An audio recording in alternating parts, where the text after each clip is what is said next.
Vinandam, thank you so much for tuning in. So this is going to be one of the more awaited for videos, I'm sure, where I'll be sharing my story of how it is that I took sannyas, which is a question that's come up recently. So I've shared a video with you all, which will be here in my playlist, of how it was that I found Swamiji. So how was it that I ever came to know of him? And if you have a look, there'll be a video which is about spontaneous Kundalini awakening. So I won't share too much about that because I've already spoken about it. So I'll just share with you all, the actual taking of sannyas and how this all happened. So after I had found Swamiji and was following his teachings and became connected to the Sangha in Australia, there came a point in me which I knew that, all right, many of the things that I had wanted before in my life so strongly had become redundant. I knew there was some paradigm shift that had happened in my inner space, and I had a pull towards something much greater than me. So this casual seeking which had been there, this curiosity about the cosmos and my life and the nature of the universe, started reaching, I can say, almost like a boiling point. This seeking started to become an intense yearning. It wasn't enough that I could just contemplate on what is existence and God and my nature with it. I had to experience it. I had to know for sure what this life is, and what is this enlightenment? Like, what does it actually mean to live as an enlightened being, and what does it mean to actually experience God and know God? It became like a burning obsession. So for many people that are curious or questioning, is sannyas for me? Like, how do I know it's my path? For me, my story will be a little bit different in the sense that, for example, the one thing that I knew I had always wanted at some point. So I'm 33 years of age now. And the one thing that I knew was that I wanted to get married at one point. I was looking for love. This person that was going to nurture me and love me and take care of me, that I would love and take care of. Kids, I was very clear I never wanted, right? Children kind of freaked me out. Love them to pieces, their innocence and their charm and their playfulness, but to me, actually produce one and take care of one freaked the living daylights out of me. So that was like, no. And I was very clear about that. But the partner thing, that was like a burning desire. And what happened was, around the same point that I had found Swamiji and I'm watching his teachings, it's like this, the only way I can explain it is like something was switched off inside of me. So this looking for a partner, or even feeling attraction to others in that kind of a way, it's like it was just switched off. And that was the first thing that I actually noticed. It was very obvious, right? Like, we know when we're interacting with people, it's in our biology, right? You perceive symmetry in others as attractiveness. You can sense when you are perceiving someone as an attractive being, and especially if you're looking for a partner, there's just natural things that happen, right? There's natural ways that you start thinking or feeling. All of this, it's like it was shut off, right? So this was a very, very big sign for me that something drastic has happened. So, and not just that, but even if I tried to put my mind there, see, once I started sharing with my friends and family that I was getting more into this seeking, and that my life was heading down a path which was very much off the grid. So I could see that like even my natural tendencies rather than going out with friends, I prefer to stay at home and be kind of hermit-like and watch satsangs and read books about spirituality and meditate and whatever, and attend these workshops, right? So I could see that I was moving off the grid in a certain way. And once I was sharing this with friends and family, they were naturally trying to kind of put me back on track again, because they had seen that I was a little bit depressed before and maybe I was going through some things. And I suppose it's just natural when we think of a young woman aged in her 30s that, yeah, she should be thinking about getting married. Why not? You know, start planning for a house and start planning for your future. So they were kind of trying to guide me in this, like, back in this direction, which caused some confusion for me, right? Because in my heart, I know I want something completely different, but society is pulling me towards something else. So this whole thing was happening, but this yearning and whatever was getting more and more intense. And then I just knew that I had to meet Swamiji. I knew that I wanted to come to Inner Awakening. The amount of transformation that I had gone through and experienced just by doing workshops away from India and away from him, I could just imagine, my God, how much I will be getting out of this investment of my time by going here and really applying myself and learning all that he has to share. So I went to Inner Awakening program in May 2015, and at that point, I was very clear that yes, I wanted to become a monk. That there was no other way for me. Status quo living was not going to work. And I wanted to be Swamiji's disciple. I wanted to be Swamiji's sannyasi, his monk, and obviously be trained by him. But I was very clear that my seeking and my yearning for God was more so than anything else. So I was well and truly prepared when I went to Inner Awakening. I knew I was going to ask Swamiji for blessings to be one of his sannyasis, but I was prepared also if he was to say no, for whatever reason. And I know this is something that has happened for people where, for whatever reason, they haven't been ready or whatever. I was fully prepared that if he were to say no, that I was following this path irrespective. Maybe not as his sannyasi, maybe not even as part of the Hindu tradition. I could become a monk anywhere else. I could become a Buddhist monk. I could even become a sadhu in India, travel from place to place, join some sampradaya. I was very clear that this was my purpose in life. That deep knowing, that deep yearning that was there, it was literally consuming every breath, every thought, every part of my being. Just knew that this was for me. So this is what I mean in the sense that my story will be a little bit different because it is an intense calling, and I don't know how many people receive that in their lives. There might be some uncertainty, or they're not really clear, or they want to try it out but they're not sure. I maybe dealt with this for a few days at most, but the scale was tipped in this direction more so than anything else. The scale was already tipped, and actually it's funny that it was revealed that it was part of my prarabdha karma from my past birth that I was going to take sannyas in this birth. It was inevitable. So that obviously makes sense why that deep knowing was there.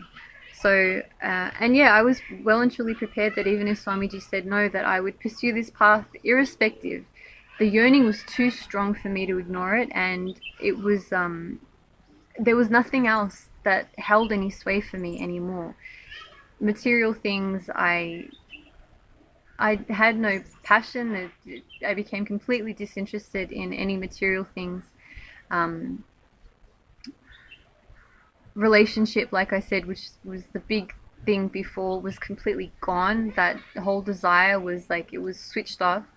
And it's so funny that now I actually understand that love that I was seeking, and that that companionship or whatever it was actually the love, the romance, that soft romance with the divine, which I experience every moment, every day.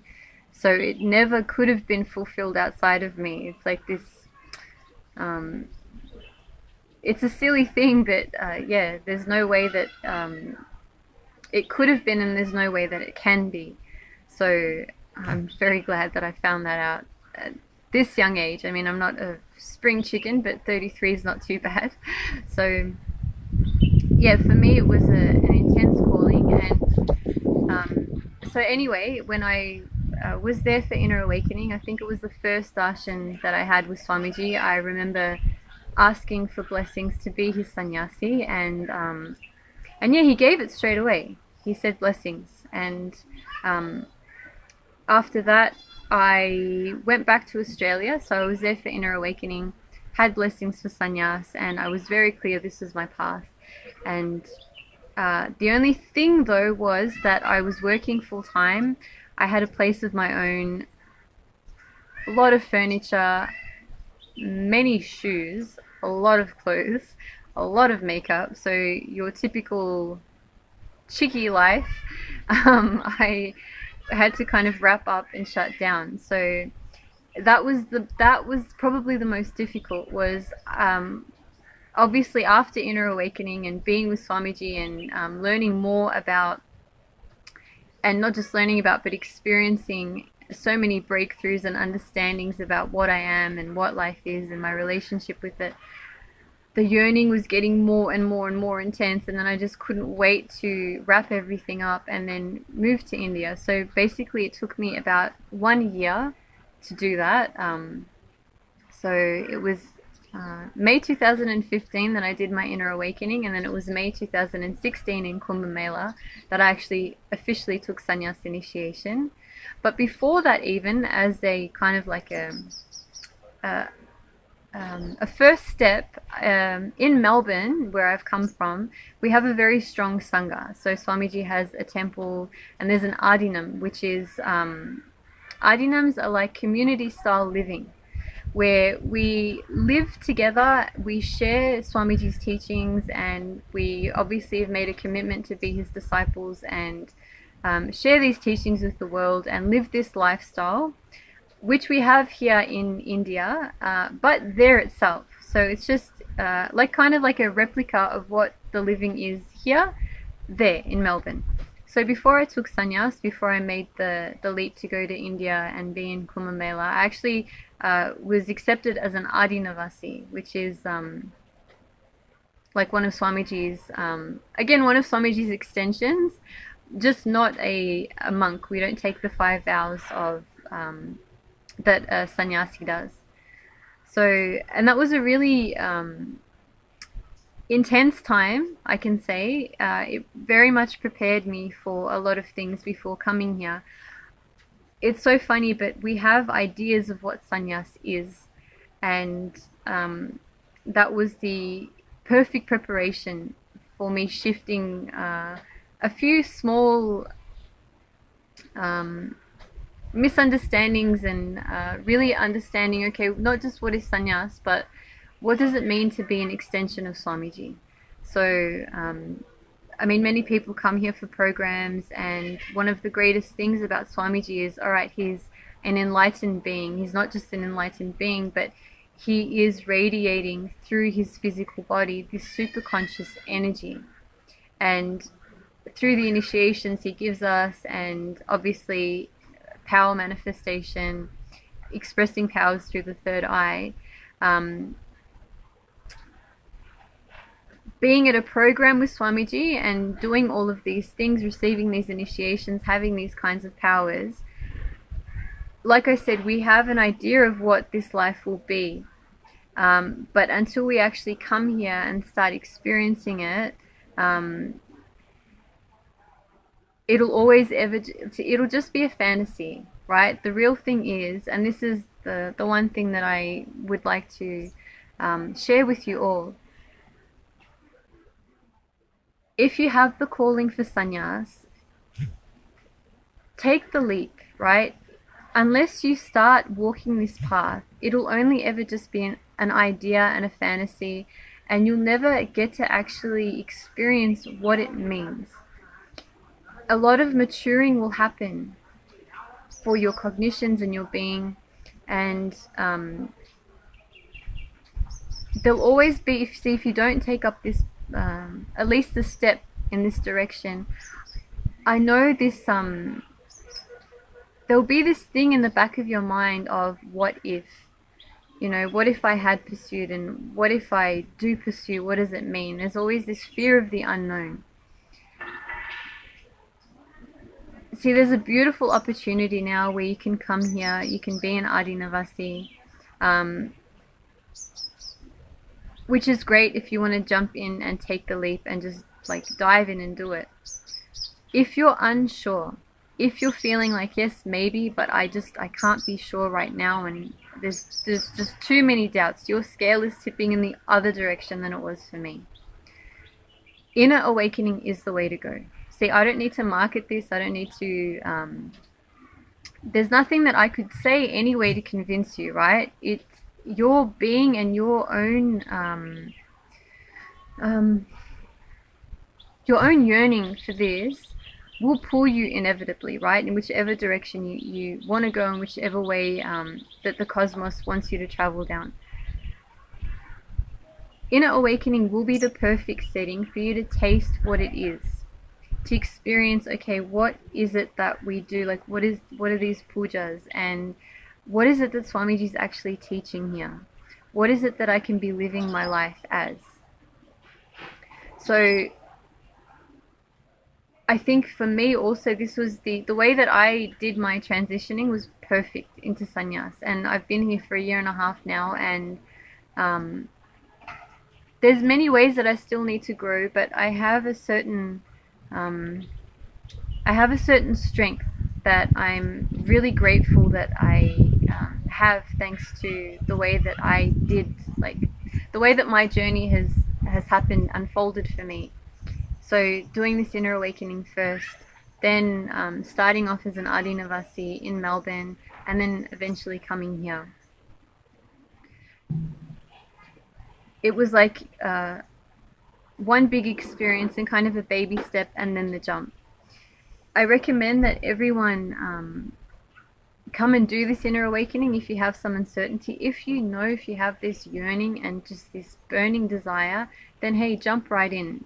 It's not a joke to have this feeling, and this is the perfect setting, ambience, everything, to really cultivate that, and for you to blossom, for your consciousness to blossom in the way that it's trying to right now. You don't know how long this has been happening for, like how many janmas you've waited for this. So I extend an invite for everyone. There's a huge program coming up in December called Mahasadashivoham. So it's not your traditional inner awakening. We don't even know what's going to be in store for that. So there'll be a glimpses of this, of what Mahasadashivoham will be on the 26th and 27th of August. So if you're in India, you can come and attend here in this Adinam. Otherwise, you can attend online at a nearest center. So I'll leave some links for you guys underneath this video for you to check it out. And I'll leave a link for the Inner Awakening website where, yeah, if you want to attend just like the kind of inner awakening that I did, where you do a lot of this introspective work and experience what life is like here as an Adinavasi also, without really being an Adinavasi, then we have one coming up in September and then November. And then the grand celebration of Mahasadashivoham in December, which will be unlike any inner awakening. We don't even know what it's going to be, but it's going to be huge. So I extend a warm welcome and an invite for everyone to be here for any of these programs and try them out. And if you have any questions for me about anything that I've shared today, or maybe something that you would like to know more about, please feel free to do so, and I'll either get back to you in writing, or I can share another video for you. So thank you so much. I look forward to speaking again soon. Nityanandam.